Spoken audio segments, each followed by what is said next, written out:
Meus irmãos, a graça, a paz que vem do nosso Senhor, do nosso Salvador Jesus Cristo. Nós vamos, eu não recebi nenhum papel de visitantes, possivelmente nós hoje não os temos. Então eu quero, nesse instante, convidá-lo a abrir as Escrituras Sagradas, na primeira carta de Pedro, no capítulo 5. E nós vamos ler a partir do versículo 1, primeira carta de Pedro, capítulo 5.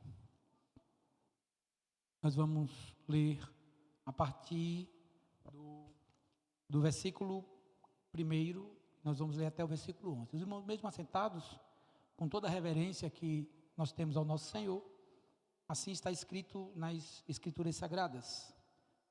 Rogo, pois, aos presbíteros que há entre vós, eu, presbítero como eles, e testemunha dos sofrimentos de Cristo e ainda co-participante da glória que há de ser revelada, pastoreiai o rebanho de Deus que há entre vós, não por constrangimento, mas por espontaneidade, ou espontaneamente, como Deus quer, não por sorte da ganância, mas de boa vontade, nem como dominadores dos que foram confiados antes, tornando-vos modelo do rebanho. Ora, logo que o Supremo Pastor se manifestar, recebereis a inacessível coroa de glória. Rogo-vos igualmente aos jovens, sede submissos aos que são mais velhos. Outros sim, no trato uns com os outros, cingi-vos de toda humildade, porque Deus resiste aos soberbos, contudo, aos humildes concede graça. Humilhai-vos, portanto, sobre a poderosa mão de Deus, para que Ele, em tempo oportuno, vos exalte, lançando sobre Ele toda a vossa ansiedade, porque Ele tem cuidado de vós. Sede sóbrios e vigilantes. O diabo, vosso adversário, anda em derredor como leão, que ruge procurando alguém para devorar. Resisti-lhe, firme na fé, certos de que o sofrimento iguais aos vossos estão se cumprindo na vossa irmandade espalhada pelo mundo. Ora, o Deus da graça, que em Cristo vos chamou à sua eterna glória, depois de terdes sofrido por um pouco, Ele mesmo há de aperfeiçoar, firmar, fortificar e fundamentar. A Ele seja o domínio pelos séculos dos séculos. Amém. Vamos orar? Convido os amados a baixarem a cabeça. Nós vamos orar ao Senhor nesse momento. Pai querido, nós te agradecemos. Agradecemos pelo privilégio de estar na tua casa, cultuar ao Senhor, poder entoar louvores ao Senhor. Agradecemos porque o Senhor é piedoso e nos ouve, como também nos ensina. Por isso nós pedimos ao Senhor que o Senhor nos ajude a entender a tua palavra, nos ajude a guardá-la no nosso coração, e que em nome de Jesus nós saiamos daqui edificados, para a glória do teu nome. É neste nome, Jesus Cristo, que nós oramos. Amém. Em algum lugar do mundo havia uma pequena vila. Esta vila havia árvores de reflorestamento ao seu redor. E todos os anos havia uma competição sobre o cortar as árvores. Esta competição, as pessoas eram chamadas com os seus machados para ver quem conseguia cortar mais árvores. Há já algum tempo havia um homem, já senhor, que e todos os anos ganhava a competição. Aquele homem, um homem mais ou menos de 60 anos, competia com pessoas mais jovens e todos os anos ele ganhava a competição. No ano passado, haviam muitos competidores, mas no meio desses competidores havia um jovem, forte, novo, uma média de uns 23 anos, e era uma pessoa de costas largas, de braços fortes. E eles entraram em competição, alguns foram se cansando, foram ficando para trás, e outros foram cansando, ficando para trás, e já no final da competição, ficaram apenas aquele senhor, que todos os anos ganhava aquela competição, e aquele jovem. De vez em quando o jovem olhava para o lado, eles estavam assim distantes um do outro, e percebia que o senhor estava sentado, e o jovem pensava consigo mesmo: eu vou ganhar. E começava a dar mais machadadas e cortar mais árvores, e quando ele olhava para o lado, aquele senhor estava sentado em um tronco. Quando a competição acabou, e quando o resultado foi dado, para surpresa de todas as pessoas, e não para alguns, quem ganhou foi o senhor, que de vez em quando olhava, ele estava lá sentado. E aquele rapaz, meio chateado, triste, foi perguntar ao senhor por quê, o que foi que ele fez para poder ganhar aquela competição. E o jovem vai àquele senhor e pergunta: por quê? Como é que você conseguiu? Ele disse: é porque quando eu estava parado, eu estava amolando o machado. E estava já observando qual seria a próxima árvore que eu ia derrubar. Conflitos de gerações. Nós vivemos isso nos nossos dias. Existem algumas gerações, por exemplo, a minha geração, ela nasceu no momento que não tinha nem celular. Eu não sei se os irmãos lembram, o primeiro celular foi um tijolão preto que tinha uma anteninha. Os irmãos lembram? Abria uma partezinha assim pequenininha. E nós não tínhamos dinheiro para comprar aquele celular. Só as pessoas que eram mais abastadas compravam aquele celular. Depois os celulares foram se modernizando, né? A tecnologia foi chegando, os celulares foram se modernizando. E a nossa geração teve que se adequar aos celulares. E para nós, tinha um Siemens, que não tem mais hoje, tinha o Guitarrinha, que também não existe mais hoje, mas para a gente era uma coisa muito moderna.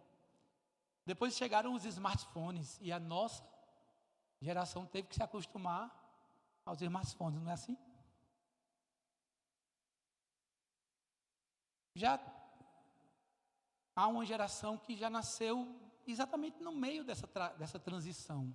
Eles já nasceram com os smartphones, outros nasceram já na transição de um tipo de celular para poder chegar aonde nós estamos hoje.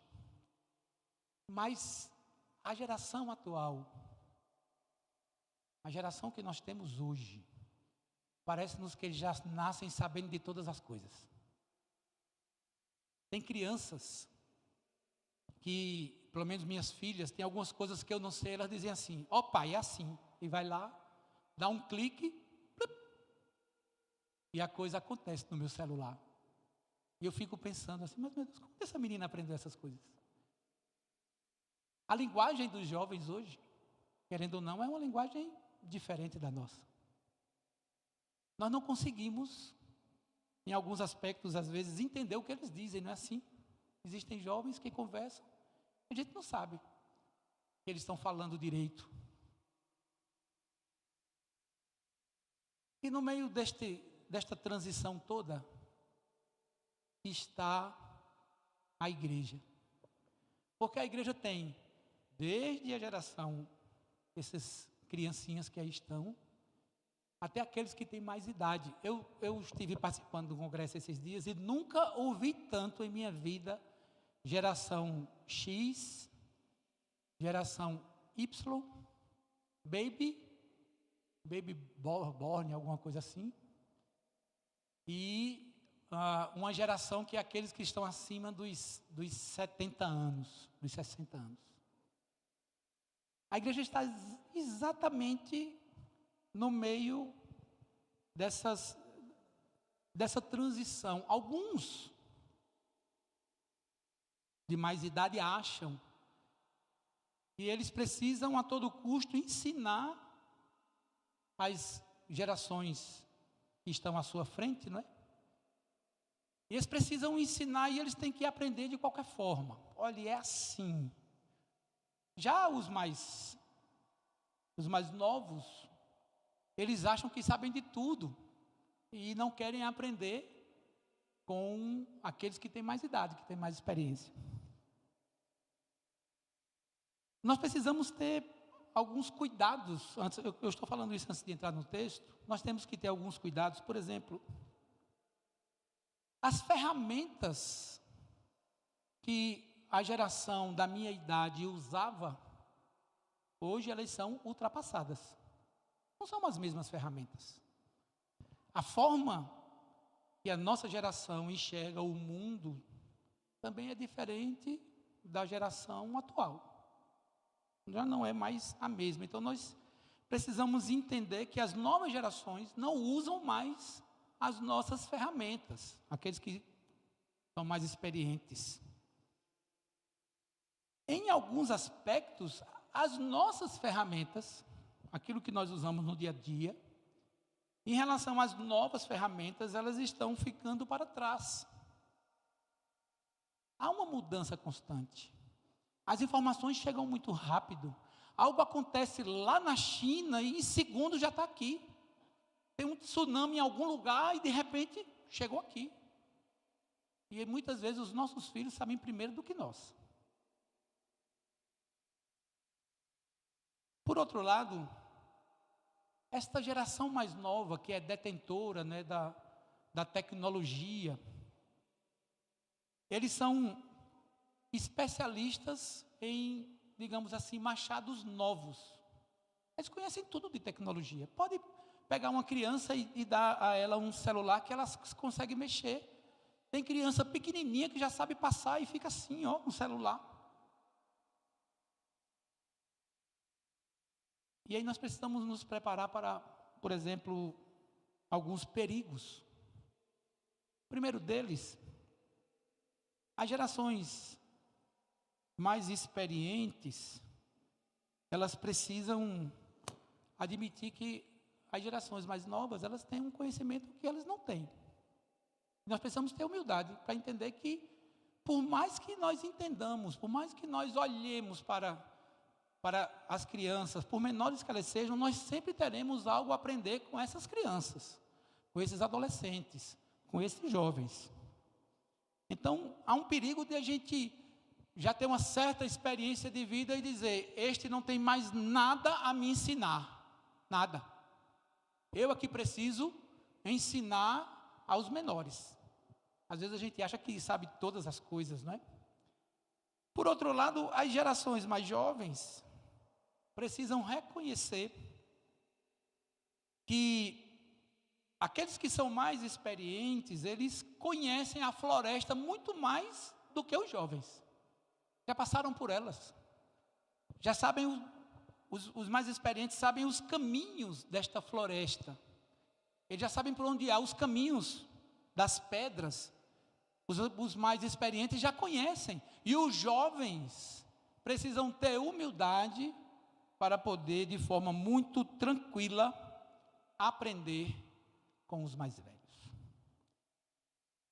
Uma pergunta para nós, antes que a gente passar para o terceiro perigo, uma pergunta para nós, tanto jovens como adultos, nós que temos filhos pequenos, porque alguns já os seus filhos já são grandes, mas têm netos. Uma pergunta para nós é: qual é a igreja que eu quero para as futuras gerações? A igreja que de alguma forma, e aí eu tenho que me reportar a Guto. Onde é que Guto está? Ali atrás. Me lembro do que ele falou aqui sobre a tecnologia e o evangelismo. Qual é a igreja que nós queremos para os nossos filhos, para os nossos netos? Ao que me parece, a solução primeira é nós juntarmos a experiência daqueles que têm mais idade com o conhecimento da tecnologia daqueles que estão a cada dia se aperfeiçoando. Irmãos, é impressionante. Tem um tal de IA, que você manda ela fazer um desenho e ela faz o desenho do jeito que você quer. Daqui a pouco ninguém faz prova mais, né? Pede a IA, faz a prova para mim, ela vai lá e responde todos os quesitos. Daqui a pouco ninguém mais faz trabalho de escolar. IA, faça o trabalho em tal matéria, ele vai lá e faz. Então parece-nos que a ideia é nós, dentro da igreja, que comporta várias gerações, é de nós juntarmos essas gerações, para que elas possam andar juntas, e uma aprendendo com a outra. É exatamente isso que Pedro está dizendo à igreja da sua época. E agora nós vamos para o texto. Eu quero convidar você aí comigo para o texto de Pedro, no capítulo 5, da carta de Pedro, no capítulo 5, a partir do versículo 1.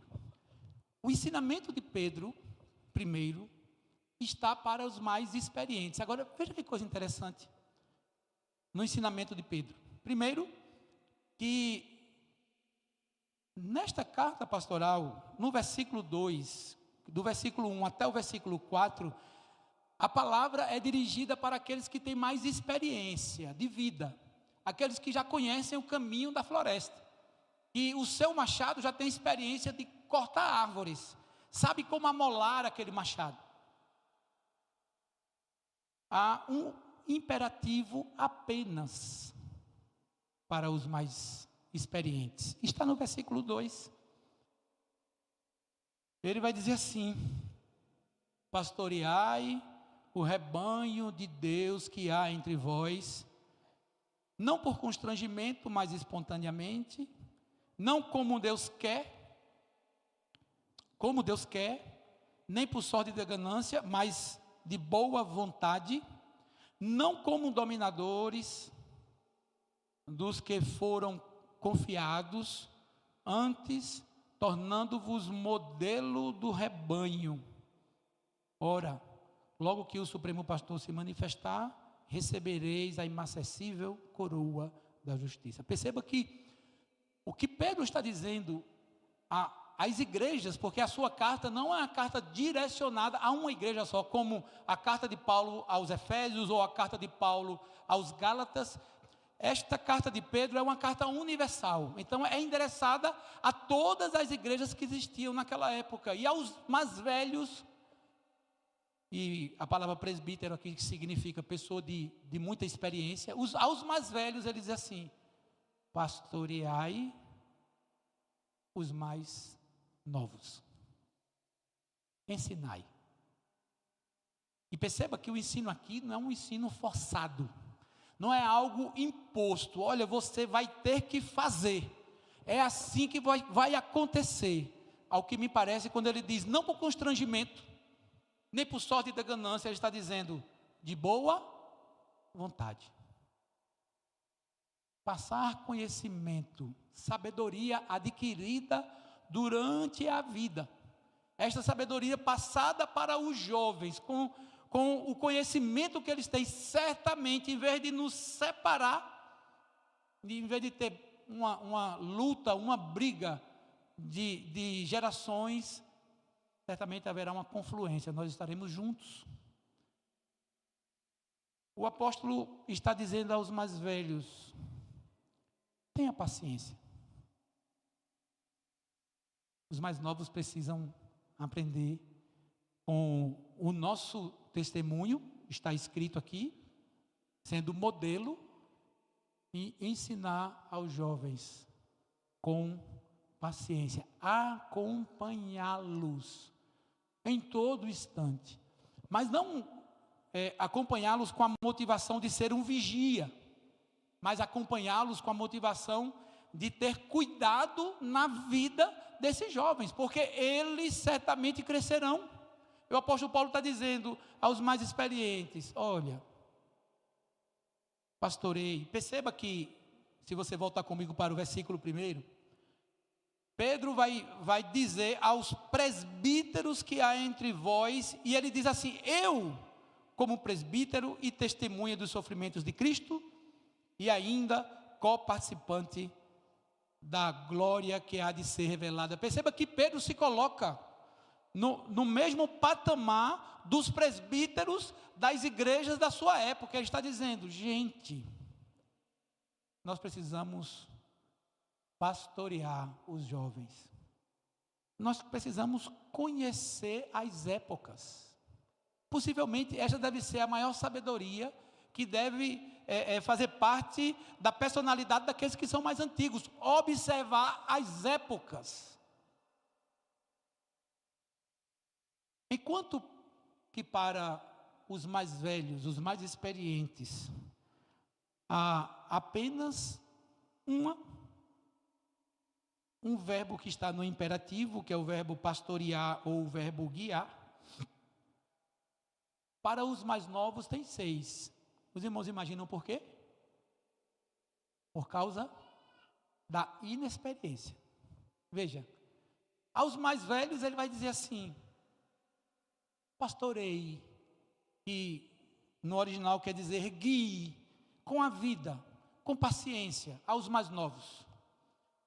Quanto aos mais novos, e aí começa a partir do versículo 5, eu quero convidar os irmãos para meditarem comigo. Os irmãos vão perceber que em quase todos os versículos há um imperativo para aqueles que são mais jovens, porque a mesma paciência que os mais velhos precisam ter com os mais novos precisam ter com os mais velhos, mais experientes. E o que eu acho, assim, o que me chama a atenção nesse texto, é que no versículo 5, ele diz assim: rogo igualmente, ou seja, da mesma forma como ele pede aos mais experientes,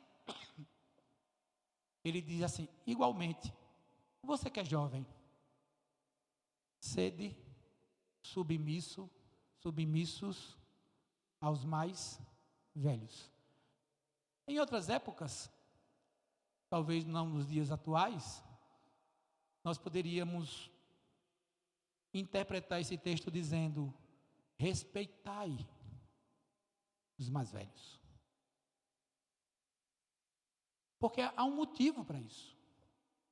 Ser submisso aos mais velhos, no texto como está escrito, há um motivo. Sabe qual é o motivo? É que os mais velhos, eles têm mais experiência do que os mais novos. Tanto na questão da palavra de Deus, do conhecimento da palavra de Deus, como na questão da vivência, do conhecimento adquirido durante toda a vida. Porque a sabedoria não consiste em você adquirir conhecimentos através dos livros. A sabedoria é adquirida através da vida. As situações que nós passamos, elas vão, a depender da forma como nós vamos dar resposta a essas situações, elas vão nos tratando e nós vamos nos tornando mais sábios. Então, aqueles que são jovens, respeitem, sejam submissos aos mais de mais idade. Olhem para eles como pessoas que têm experiência. No nosso meio, irmãos, na sociedade que nós vivemos, há um certo descaso com aqueles que têm mais experiência. São pessoas que trabalharam na igreja, que deram a sua vida pela igreja, mas à medida que elas vão envelhecendo, elas parecem-nos que elas vão sendo colocadas de lado, vão sendo esquecidas. Eu estava conversando isso com a irmã Débora esses dias, sobre uma atividade para aqueles que são mais velhos. Nas culturas orientais, os mais velhos são respeitados por causa da experiência que eles têm. E os jovens, eles são submissos, eles aprendem a ser submissos. Estávamos numa reunião dos jovens, um dia de sexta-feira, e acho que foi o Natanael que estava comentando sobre o evangelismo no Japão. E ele diz assim, que nós temos dificuldade de evangelizar o Japão. Sabe por quê?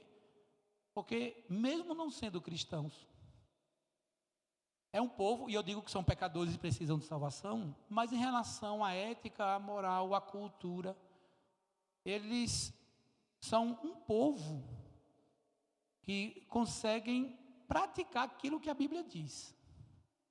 Em relação aos mais velhos, em relação ao respeito, em relação ao trabalho. Então, primeiro aos jovens, nós precisamos ser submissos. Isso é muito difícil para nós, inclusive para mim que sou pastor.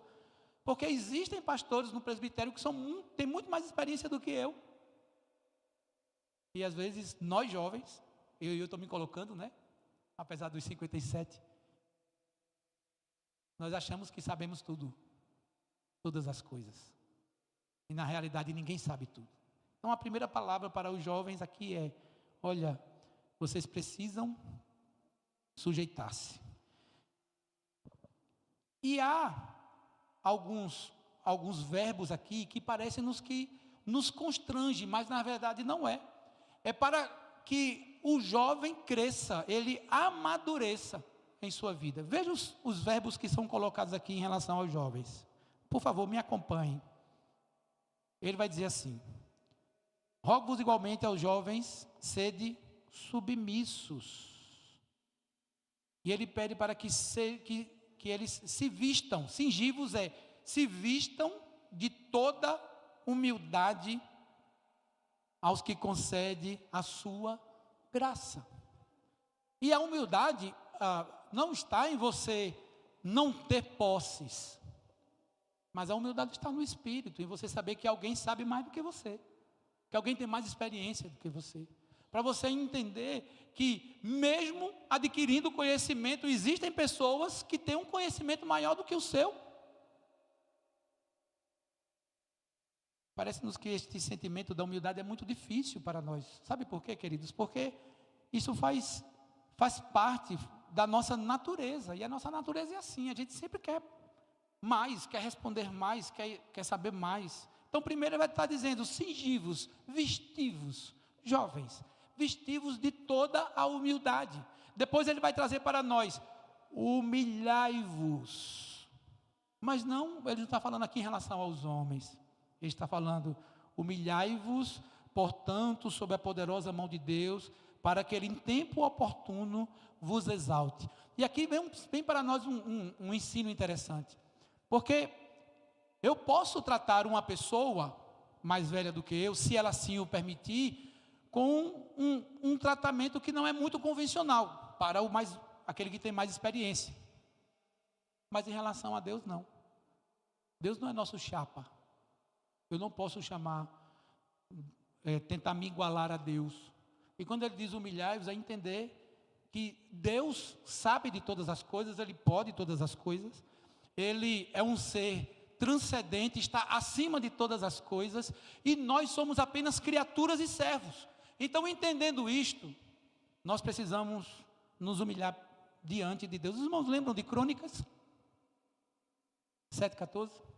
Se o meu povo, que se chama pelo meu nome, se humilhar e me buscar a minha face, e se arrepender dos seus maus caminhos, o que é que ele diz? Eu ouvirei dos céus, sararei a sua terra e perdoarei os seus pecados.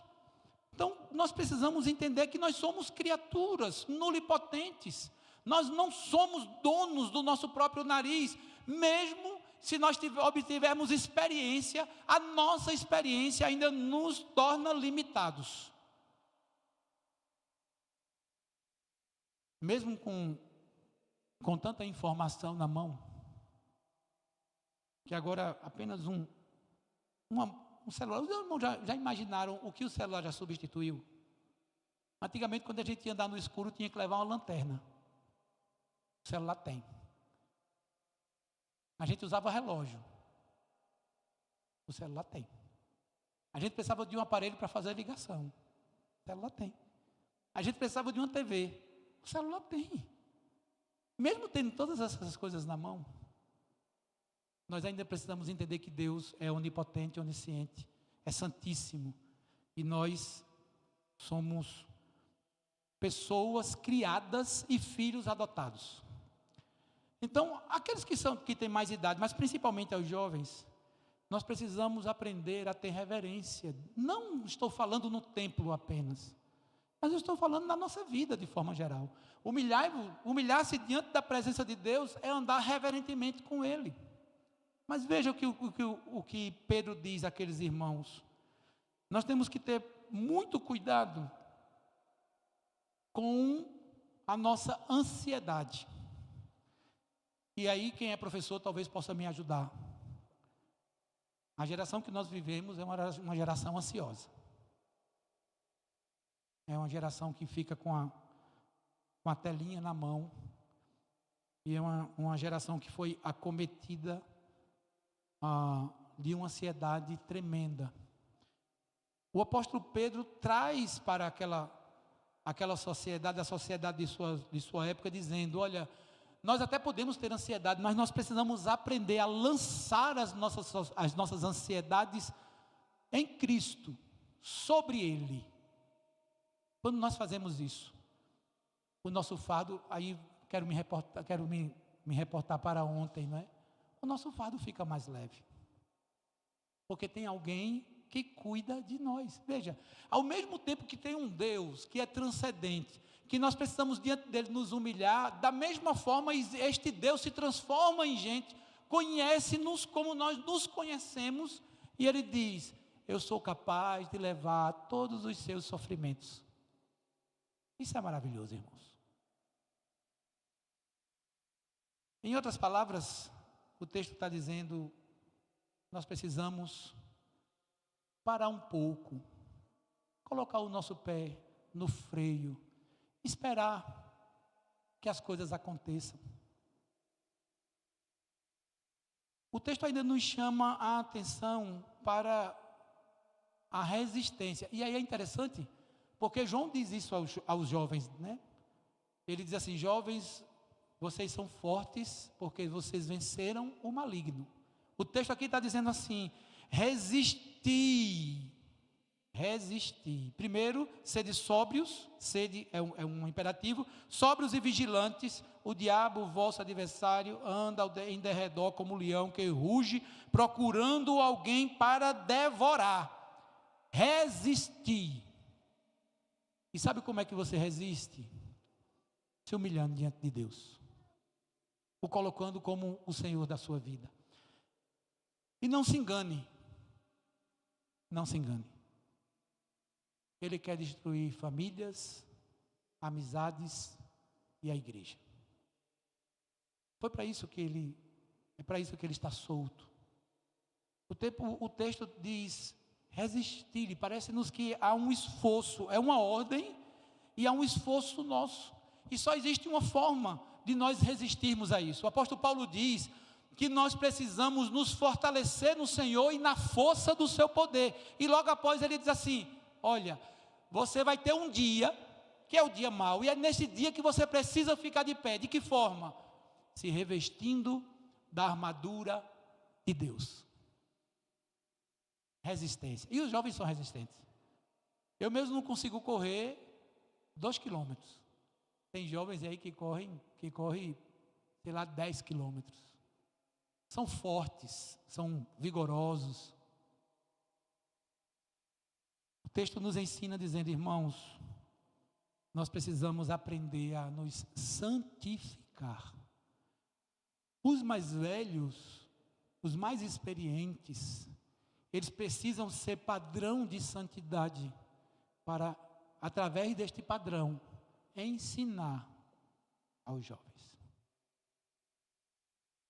Deixe-me aplicar primeiro. Não tem como. São gerações com pensamentos diferentes. A educação que recebi de minha mãe certamente não é a mesma educação que os jovens estão dando para os filhos hoje. Há um alinhamento diferente do nosso. Possivelmente tudo o que nós aprendemos no passado, eu estou falando agora do nosso conhecimento teórico, a forma como as coisas acontecem, certamente os jovens têm uma forma mais simplificada de fazer. E aí nós temos que ter humildade para entender que aquilo que nós usávamos no passado, os jovens não usam hoje. Deixa eu me trazer aqui uma experiência, está ali o Daniel que pode me corrigir se eu estiver errado. Só a mudança de local, por exemplo, do Nordeste para cá, nós já observamos que as ferramentas são outras. Deixa eu citar aqui para os irmãos. Se lá no Nordeste você for fazer um reboco, o reboco é feito na enxada, para misturar o cimento. Coloca lá um saco de cimento junto com uma quantidade de barro e de areia, e você vai lá com a enxada, não é? Aqui, se for fazer um reboco de 5 metros, já vem com a bitoneira. Lá a gente não sabe o que é isso, sabe, Daniel? Quase não acontece. Aí chamaram um rapaz para rebocar a parede da nossa casa, do outro lado da casa pastoral. Lá é com a espátula lá. Joga aguinha. Ele já tinha uma máquina com um disco desse tamanho para poder fazer o reboco 60 metros, ele fez em 2 dias. As ferramentas são outras. E nós precisamos ter humildade para entender isto. Mas, por outro lado, os jovens precisam entender que a floresta para eles é desconhecida. E eles precisam pedir ajuda dos mais velhos para adquirir experiência. A nossa ideia é que nós, em vez de nos separarmos, é nós nos juntarmos. A sabedoria com a tecnologia. Existem coisas na igreja, irmãos, e eu digo isso com muita tranquilidade, que são inegociáveis. O ensinamento do Evangelho é inegociável. A interpretação bíblica verdadeira é inegociável. Mas existem alguns elementos que nós podemos negociar, que não mudará a teologia, mas fará com que os jovens, assim como aqueles que têm mais experiência, sejam abraçados. E eles não se sintam apenas como alguém que frequente, mas alguém que faça parte da igreja de Jesus Cristo. Quero retornar com a mesma pergunta que nós iniciamos. A pergunta é: qual é a igreja que nós queremos para os nossos filhos e netos, para daqui a 10 anos? Qual é a igreja que nós queremos entregar para eles? Porque certamente eles entregarão para outra geração, até Jesus Cristo voltar. Pensa nisso. Está na hora de nós aprendermos a fazer discípulos, os mais experientes, não apenas de todas as nações, mas discípulos de todas as gerações. Os mais novos precisam aprender com os mais velhos, e os mais velhos precisam aprender com os mais novos.